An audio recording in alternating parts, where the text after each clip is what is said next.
Hi, this is Andy. Today, we're continuing a series of episodes on rehumanizing the workplace.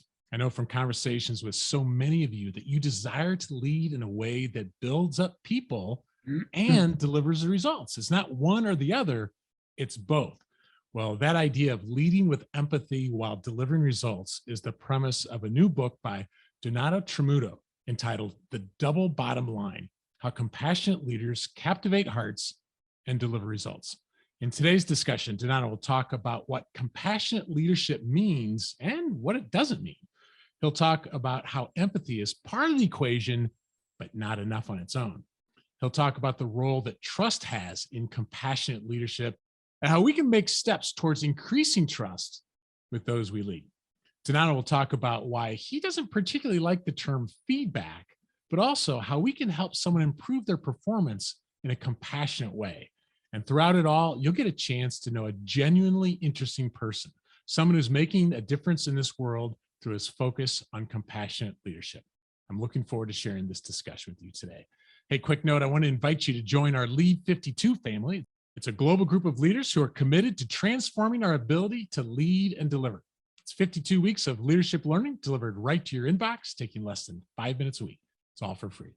Learn more and sign up at getlead52.com. Thanks. Let's jump into today's discussion with Donato about his new book, The Double Bottom Line. Donato, thank you so much for joining us on the People and Projects podcast. Thank you very much. It's great to be here, Andy. You know, before we get into the book, I'd love for our listeners to learn more about you, because you talk about your family a fair amount, a lot of your experiences. Can you think of any influences from your family culture growing up or early experiences that helped shape you into someone who's now a leading voice on leading with compassion? Absolutely. I think my parents were such a great influence on my life. They had really unbearable tragedy, the loss of my hearing at age 8. My younger brother died at birth. My older brother lost his life in a car accident. And my sister-in-law died in childbirth because of a medication error. And I think what I learned, quite frankly, from my mom is this sense of faith and this sense of compassion. She could have been a bitter, woman throughout her life, and yet she was the most joyful person that I've ever met. And she understood the value of not only experiencing that pain that she went through, but equally as important in helping others handle pain as well. And so she took her own pain and channeled it in a way that helped so many people. I remember one time my next door neighbor, my friend, his mother was dying of cancer, and we were a large family, and we were not at all, a wealthy family, quite the opposite. And every Sunday, my mother would send a spaghetti dinner over to the family of 5 over there. She had 7 mouths to feed in our own home. But they taught us the value of reaching out to people and showing compassion. From my father, I learned tenacity. That having lost my hearing at age 8, my father, was not going to feel sorry for me. He was very tough on me. And wow, did that really serve me well in my lifetime. And but together, they created a household of love, a household of compassion, and a household where you felt safe. And I think that in many respects is what you want in your work environment, is a place to feel safe. Yeah, that's beautiful. Yeah. I'm thinking of those are 2 of your 3 T's. We'll talk about it later, but there was the tenderness and the tenacity, or the toughness. And so you can see how some of those early things, as tragic as they were, in fact, I feel like so many of the stories in your book, people started with difficult beginnings. You had stories of people that grew up in housing projects, and yet they turn out to be these incredible leaders. Well, it's a very, very good point. I'm glad you called that out. I remember reading The Pursuit of Happiness by the Dalai Lama. And I remember one of the really strong statements that he said: you cannot understand the pain of someone else unless you have experienced that pain. Now, quite frankly, I do not want anybody to experience, my life, but we all have stories. My story is no better or worse than the other person. And what we have to do in today's world is allow those stories to be shared. we're having a lot of versations, but we're not having conversations. And I'll be honest with you, for many years, I never shared my story. I never told people that I had a hearing loss. I never told people that I failed the fifth grade because I thought that that would be weak leadership.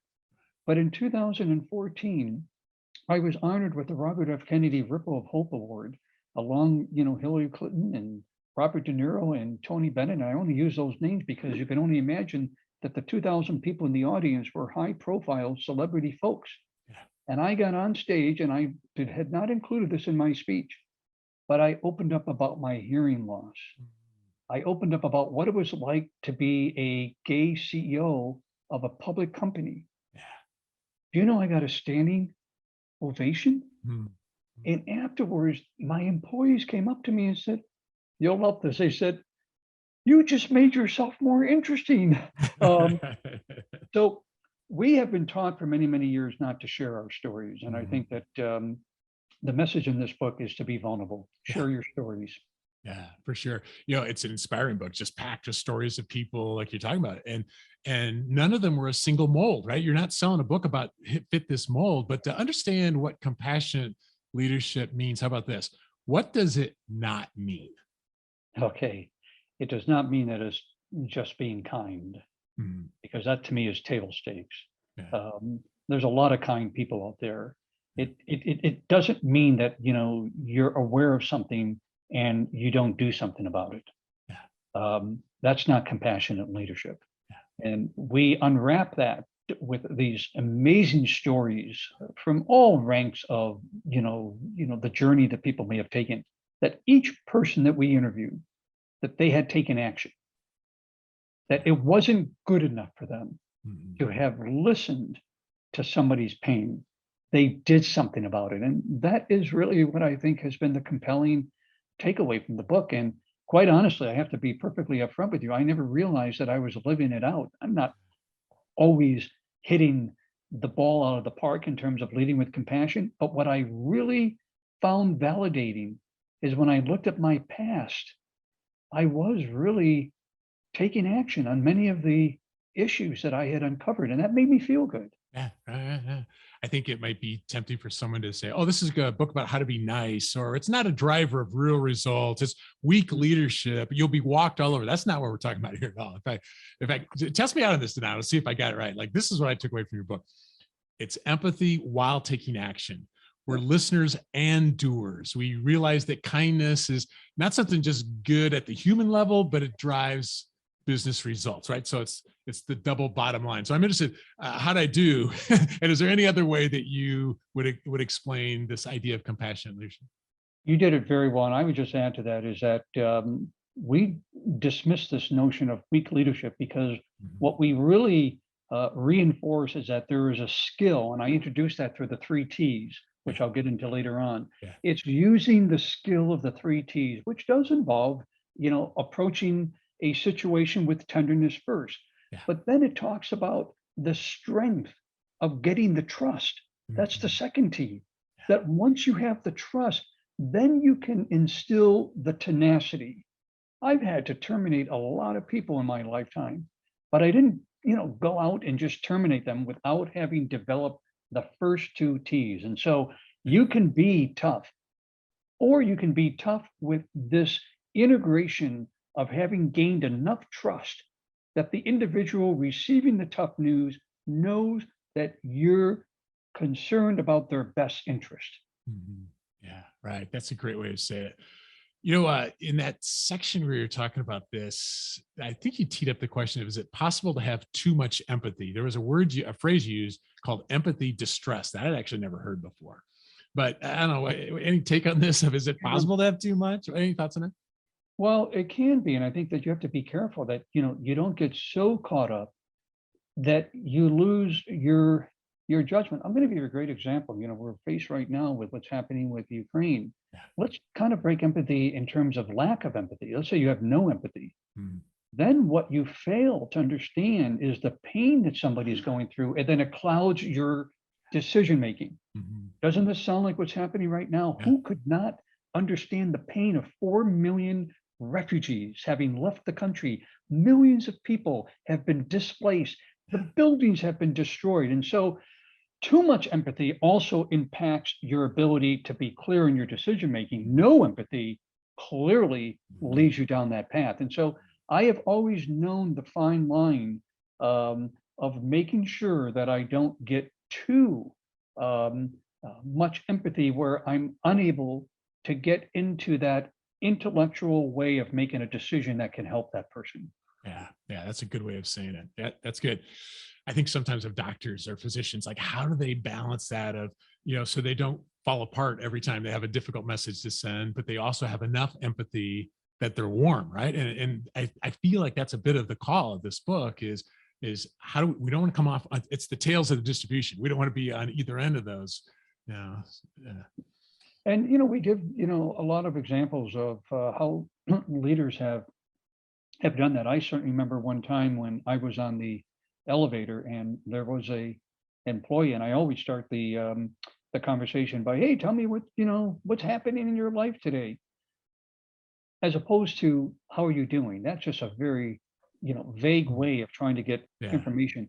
And this person explained to me that his entire family had been ambushed in Iraq, and that he lost his aunt, he lost his uncle, and his mother was struggling. I said, okay, now I could have gotten so caught up with that it would have avoided my next step, which was, what are we going to do about this? So I brought him to my office. I was able to say, I understand what you're going through. You're worried about your family. Yes. You're worried about your mom. Yes.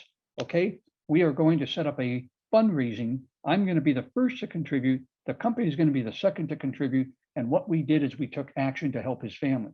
If you're showing too much empathy, then you're just going back and forth in terms of sharing emotions, and you're unable to get to that next step, which is what the person is really looking for. Yeah, that's good. I feel like a big theme throughout the book had to do with trust. And I feel like in particular, your chapter where it really dug into that was so helpful. And I'm thinking of your story of when you took over as CEO of Healthways, and most people listening aren't CEOs, they're more like frontline managers, project managers, team leaders. But to reframe kind of like your CEO experience there, let's say a listener is being asked to take over a new team or project. Now, what are some ways that they can develop trust in situations like that? Well, my favorite philosopher, Yogi Berra, once said, you don't want to make the wrong mistake. And we make too many mistakes. And if we recall in one of the chapters, I throw culture out. We've heard for so many years, culture eats strategy for lunch. No way. Trust eats culture and strategy for lunch. If you don't have the trust, you can't drive a culture. So your call out of when I became the CEO of Healthways, I was chairman of the board, but it was my first public company CEO position. And there was one division that was losing lots of money, and the other division was making money. But when you added them together, we were unprofitable. And the stock was stuck, and the shareholders and analysts were breathing down my back in terms of, you need to do something. I said, I'm not doing it just yet. I need to gain trust. And I never forget, you can ask any of the employees, the first day I got in front of the 2,000 employees, you know what I said to them? I do not expect you to trust me today. And they all looked at me like, I've never heard that before. I said, what I do expect is after months, I have listened to what you want out of this company, and that I have made the decision that you will trust that I have dialed into that decision what you feel is best for the company. It took me 6 months. I met with the majority of those employees, some in group, some on one-on-one. I listened to what they, in fact, identified as the problems in the company. And by the way, I was surprised at some of them. Even after having been chairman, I wasn't aware of them. When I made the decision, we did something that had never been done, to my understanding. We actually paid another company to take the division after having put $1 billion. Now, imagine going to your board and telling them, I have a deal for the company. Great, Donato, but we're going to have to pay 25 million for the person to take it over. And guess what? I never would have reached that decision had I not listened to all the employees. What I was trying to do there was trying to preserve the employees who had no involvement in the poor performance of the company. It was mistakes that had been made before on acquisitions. But I knew we had something that was powerful that the customers liked. And if I would have shut it down, the Mhm. customers would have probably stopped buying from the other division.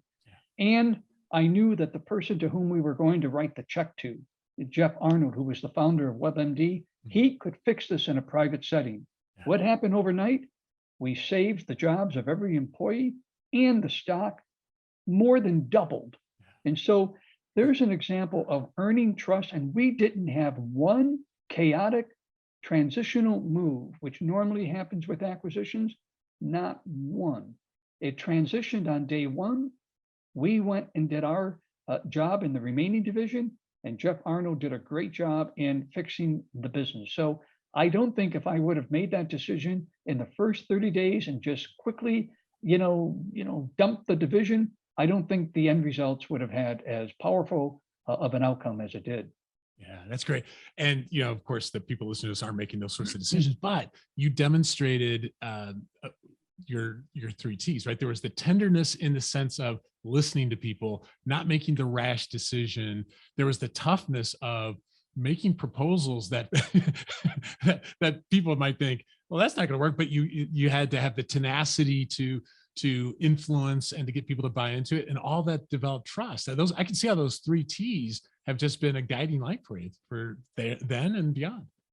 Well, and then in that case, which was really very satisfying, is that the company had not paid bonuses in 7 years. Mhm. That year, we not only paid bonus, we paid 200%. And the next year was 140%. And we continued to pay bonus until the day that I left the company. And so that was even more of a trust builder, because you had individuals that had families, Mhm. that had commitments, at home, and they were doing incredible work. And because we were not willing to listen to what they were trying to tell us about that division, we were in many respects penalizing their own livelihood. So you're right. Trust doesn't happen by one decision. The bonus came back. Our reputation in the marketplace came back. Yeah. We changed the name of the company. I mean, there were so many things that really, and that's a mistake that we talk about in the book, is that too often we think that trust is a one-off, decision you make, and it's a continual series of decisions. But when you mess up, and I had many mess ups as a CEO, but I had people who then were willing to give me a pass and to say, wait a second, his heart's in the right place. He admitted to the mistake. And that's the other thing we talk about. If you want trust, you got to be willing to admit, when you have done something wrong. Yeah. And it's amazing how far an apology can go. Right. Part of that whole trust thing, I recall also, is the two-way trust, like trusting our team. I think one of the challenges, Dono, when we take on more responsibility, which is often, like, a lot of times people don't aspire to be a project manager. They're like, hey, you're pretty good at that, we're going to promote you into this. And as they get more and more responsibility, it's hard to not do it all ourselves. So what are some lessons you've learned about extending trust to those you lead in a way that doesn't compromise on tenderness or toughness, for that matter? Well, you have to be willing to, and I talk about this in my first book. It's, fail to succeed. You have to be willing as a leader to make it okay to fail. And that's what allows that trust. If people are coming in and they're, like a dog, that runs every time the owner calls its name because the owner might have, done something to the dog, then you're creating an organization where nobody is learning and where trust is not at the core of that learning. And so I made it okay to fail. In fact, I talked about it all the time. And when I failed, I got up there and said, I made the wrong decision here. And that is what reinforces your trust. The other is communication. I remember introducing, and it's probably one of the greatest programs that I introduced in all my years as a leader. And it was called the Ask Me Anything call. And I am telling you, it's funny, in your career, you do certain things where you sometimes wonder if they will have an impact. This had a huge impact on the company. So on a Thursday, I would send an email out about the results of the week, the highlights and the lowlights. And then on Friday, we had a 1-hour Ask Me Anything call. You didn't have to give your name. You could dial in. And let me tell you, Those calls had a lot of provocative questions. However, what it reinforced to everyone with my leadership on, that call, that we will practice trust in a way that makes it okay to have a dialogue. And that, so it's not just doing one thing. You have to have what I call connective tissue. And Yeah. whether it's the ask me anything call, whether it's the, getting into, the questions you will ask to find out their stories, whatever it might be, it's got to have connective tissue of a continual, reinforcement. Yeah. And I feel like another theme throughout that applies here is you modeled it. You just didn't put it on a laminated sign, in the conference rooms or something like that. It wasn't just a company value that wasn't followed. Like when they could ask a question and they knew that was a controversial one, and you leaned into it, or you said, I'm not sure, or I'll get back to you. I mean, you modeled it. And isn't that, well, actually, one of the sections I loved was your talk about culture in the book. And so modeling is a big part. Like, are we in the ivory tower, or are we actually getting in there? So what are some misconceptions or mistakes about how to build culture that'd be good for us to hear? I think one of the biggest mistake is that, first of all, it doesn't begin with the executives, it begins with the board. Right. Hmm. And I think there's a huge misconception is that the board needs to be part of it. And, too many boards don't talk about culture. Hmm. It's very funny when the stock went up after that deal. I was not, I should be happy. I was a major shareholder of the company, but not one analyst ever asked me about the culture in the company. Hmm. That's And interesting. so we've got to change this, that, there is no Excel spreadsheet that has culture being measured. And that begins with the board. And, listen, I, will admit here that I did not always have that support of the board that looked at culture the way I looked at it, or wanted to be involved in the culture makeup the way I was involved in it. And so for anyone listening here, it starts with your board. And I think that's beginning to change now. Hmm. I think that there's a lot of reinforcement that it shouldn't just be about quarterly earnings. You really have to understand what's going on in that company. And it's not just, looking at, surveys or Glassdoor. You've got to be immersed into it. And let me give you one example. Here I am, a human rights activist, having received a human rights award. Here I am, very compassionate, I think, as a leader. And I was beginning to recognize that I think there's some bullying going on in my company. Mhm. Wow. So you know what I did? I gave the entire employee population my cell phone. And I had on the Ask Me Anything call, I said, I have this sensation in my tummy that we might be unintentionally practicing bullying in the company. Hmm. Do you know that weekend my cell phone was ringing off the hook? Yeah. And we identified that about 20% of the workforce felt bullied. And so my point is, culture has become too much of a technical term. It's a kind of check it off. We got the vision in there, we got the mission, and we have the values. Isn't this great? You have to go even more. It has to be in the boardroom. It has to be on the board agenda. The board has to do its check-in. I never had a problem with the board picking the phone up and calling anyone in the company because I had enough confidence in myself that I was doing the right thing. And if an employee wanted to complain, they had every right to complain. But I had confidence in myself, and not a lot of leaders. In fact, I had one board member who told me one time, I wish I could get my other, CEO that I'm serving on the board to have that same comfort level. Now, the board has a responsibility as well, that they can't play the seagull management game where they, want to fly in and dump on you. They have to have a partnership and relationship to be equally as open on that trust to say, Donato, I was in a conversation with Andy and he brought this up and I'd like to hear, your viewpoint, as opposed to what normally happens. I was talking to Andy and this is going on, and they don't listen to understand. They listen to respond. And that's what has to change in the culture. Listen to understand. Yeah. And once again, most people listening to us probably aren't going to be able to influence the board in that sort of way. But there was you had a line in that section that you actually just illustrated as well. You said something like, "There's no alignment without conversation," And so we can talk about what we want the culture to be, but it has to be conversation. And your weekly your weekly meeting, I mean, that is just so awesome. But culture from an ivory tower, culture just from decree or document, that's not it. It's conversation. Huh? It is, and this is why when I did performance reviews, I think the age-old performance reviews should be tossed out the window. Hmm. When I did my performance reviews, it was not about the past, it was about the future. And you could talk to any of my executives. It was an 8 to 9 hour where I, sat with them because their reviews had already been done through the conversations that we had once or twice a month on the one-on-ones. Nobody should come into the performance review and have a I gotcha moment. It was all about, okay, Andy, you had a great year. You and I have had many discussions throughout the last 12 months. Let's talk about what you need from me going forward and what you want to do in the organization.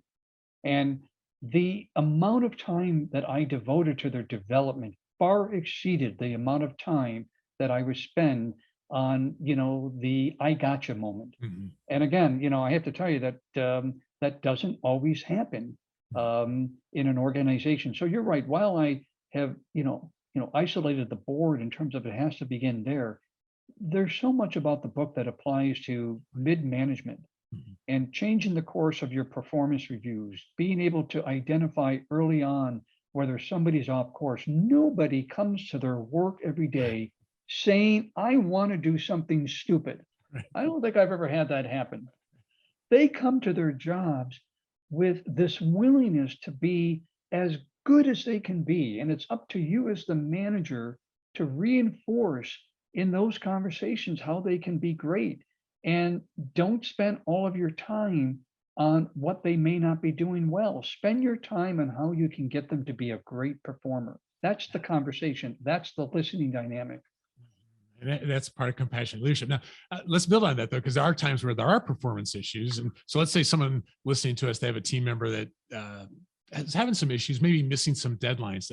I know you're not a big fan of the term feedback because some of the baggage is associated with the term and how it's used. Yet this listener feels like something needs to be addressed. So I'm interested in why you don't like the term, but also what are some ways of addressing performance problems that align with the view of compassionate leadership? I think it's really understanding the cause of it. It's understanding if somebody's missing a deadline, what you will find out, and this happened to me one time, where somebody wasn't really delivering what they needed to be delivering. And through compassionate leadership, I found that this individual was taking care of her mother, who was ill, had a child in school, and was driving an hour, to work. And by the way, this has changed even more now because of COVID. This is before COVID. And what I was able to do was to design for her a flexible work schedule that allowed her to be home and get the work done. Too many leaders, unfortunately, are rigid. And when I did that, her performance, so it wasn't the deadline. We get so caught up with, the final result. There were things there that I was, through my compassionate leadership approach, able to extract out. And then together we worked on a remedy. And that's where the trust comes in. Some leaders would say, well, I can't trust that somebody's working at home. This recently happened. My niece, who's 22 years old, is looking for a job. She just graduated from college. And I am so proud of the person who interviewed her. My niece finally said to the company HR representative, listen, I don't really want to continue with the interview if you cannot allow me to work from home. I've done a deep assessment of the job role and it could be done at home. You know what the HR person said, which I thought was great? Oh my gosh, you're the first candidate that has been transparent and upfront with me. And you know what? We think highly of you as a candidate.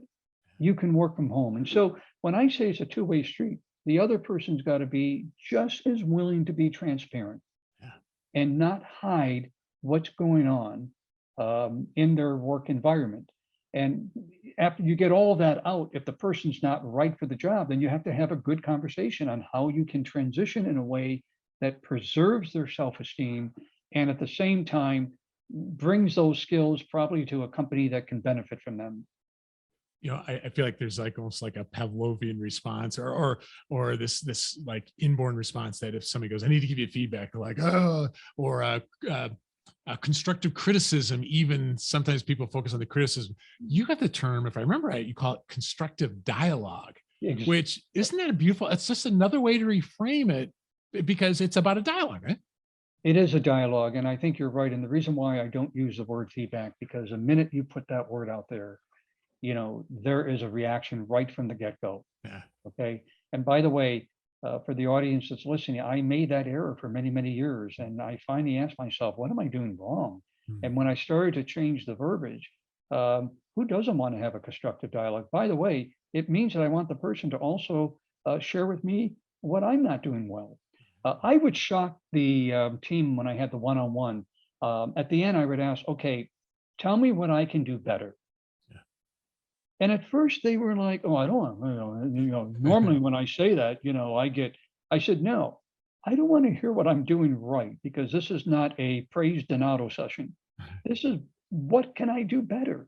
And many times people would come back and say, do this and do this. And, many times they would just, say, listen, continue to do what you're doing. However, I made it okay for them to recognize that the constructive dialogue was about both of us learning what we can do better. Yeah, that's so good. There's so many ideas I'd love to talk with you about, Donato, but I'll end with this because people need to get the book to get the full value. I think it might be tempting to think, well, this is easy for you, Donato. You're a naturally compassionate person. It's more of a personality thing. You're either wired this way or not. So thank your parents or blame your parents. So give us your best shot for the listener who's thinking that that way. And, why is it that you think we can develop and even teach others, that it's not just genetics? Well, the one thing I always have said to people, that if there is a natural born compassionate leader, then let me, challenge you. The next time you need a root canal, go out on the street and find me a natural born dentist. You don't do that. You go to somebody that has had years and years. Yeah. I want the audience to know that I made many, many mistakes throughout my leadership career, and I learned from them. And what we found in the book was really startling, that there were many people that started out different from where they ended up. And so it can be taught. And that's the whole purpose why, I stepped down from my CEO role 2 years ago to devote my time to this book. I could have continued to, run a company and, continue to have, a paycheck. I stepped down because I really believe that we are at a crossroad right now, and the pandemic has really reinforced it, that people are looking for a different leadership approach, that we have never won a single debate by calling somebody stupid, by calling somebody, an idiot, or, by pushing them around. We have won the day, and it takes longer. I'm not going to, deny that it doesn't take a little bit longer, but once you win that confidence from the other person, then you can make a series of tough decisions. And so it can be taught. We unwrap it in the book in terms of how, and we give examples of other leaders who have evolved into a compassionate leader. For those listening, my guess is your desire is to be this compassionate leader. If you'd like chapter after chapter of inspiring stories of those who lead this way, get a copy of Donato's book entitled The Double Bottom Line, and put links to the book and the book's website in the show notes of this cast. So Donato, thank you so much for joining us on the People and Projects podcast. Thank you very much, Andy.